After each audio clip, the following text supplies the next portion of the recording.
Sahabat setia Gowori yang dikasihi Tuhan, Shalom, happy weekend untuk kita. Hari ini adalah Sabtu 30 September 2023. Sudah akhir bulan, kita bersyukur untuk bulan September yang boleh kita lalui bersama. Hari ini kita merayakan peringatan wajib Santo Hieronymus, imam dan pujangga gereja. Di akhir bulan ini kita juga menutup BKSN, Bulan Kitab Suci Nasional. Namun bukan berarti kita tidak lagi baca firman Tuhan. Bulan Kitab Suci memang kita tutup hari ini. Namun kitab suci haruslah terus kita buka, kita baca dan kita renungkan setiap hari. Gowori merupakan salah satu cara kita untuk mencintai kitab suci.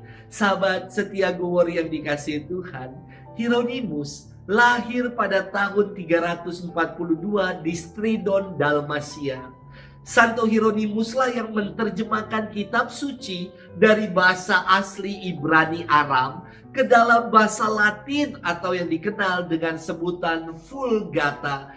Vulgata dari kata Latin vulgar yang berarti sehari-hari, yang umum atau yang biasa digunakan.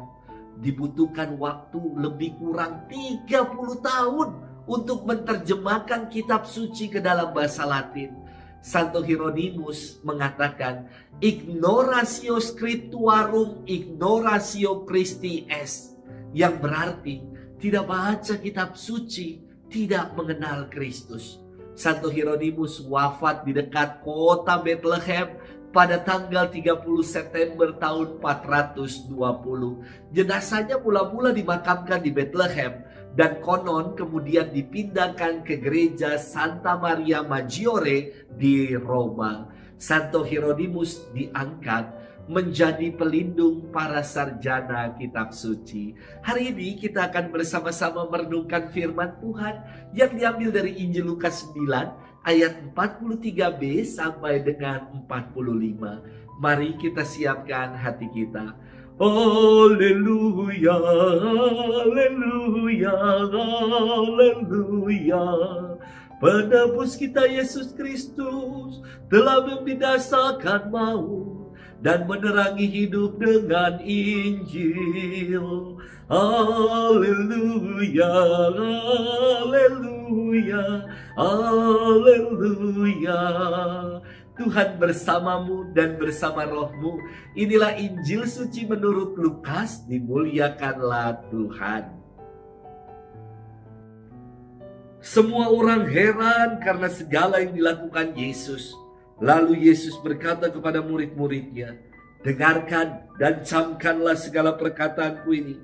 Anak manusia akan diserahkan ke dalam tangan manusia.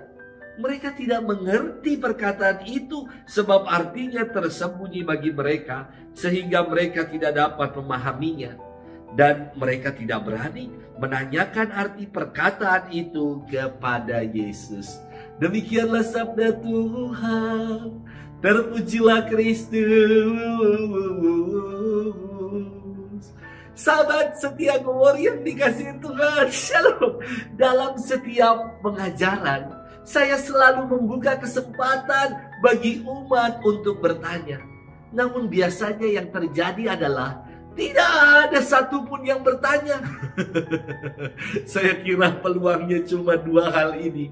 Yang pertama adalah sudah jelas dan clear sehingga tidak ada yang ditanyakan lagi.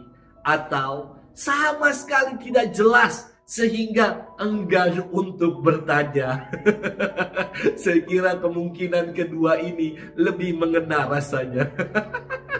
Sahabat setia Gowori yang dikasihi Tuhan, dalam firman hari ini Yesus menubuatkan penderitaannya. Ia berfirman, dengarkan dan camkanlah segala perkataanku ini. Anak manusia akan diserahkan ke dalam tangan manusia. Para murid tidak ngerti maksud perkataan itu, tapi segan untuk menanyakannya. Mungkin kita pun juga tidak habis pikir dan tidak mengerti. Mengapa Tuhan kok harus menderita? Mengapa Tuhan kok malah mati? Dan mengapa ia harus memikul beban dosa kita? Pertanyaan-pertanyaan inilah yang justru menjadi intisari atau kekasan iman kita. Bahwa Allah yang diperkenalkan kepada kita melalui pribadi Yesus adalah Allah yang murah hati, Allah yang maha rahim, Allah yang solider dengan manusia.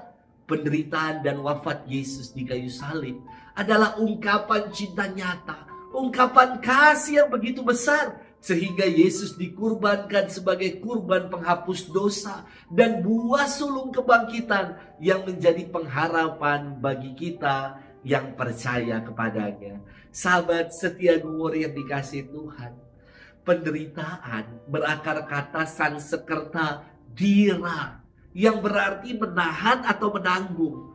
Penderitaan berarti menahan atau menanggung sesuatu yang tidak menyenangkan. Sebagai orang beriman, makna penderitaan kita tidak pernah terlepas dari penderitaan Yesus di salib. Artinya, dalam setiap derita yang kita alami, Tuhan turut memikul dan menanggung bersama kita. Jadi, janganlah kita mengeluh ketika harus berpeluh, dan janganlah lelah ketika kita disesah. Tetap berserah kepada Allah, sebab Dialah segalanya. Selamat bermenung dan happy weekend untuk kita. Tuhan memberkati kita selalu. Dalam nama Bapa dan Putra dan Roh Kudus. Amin.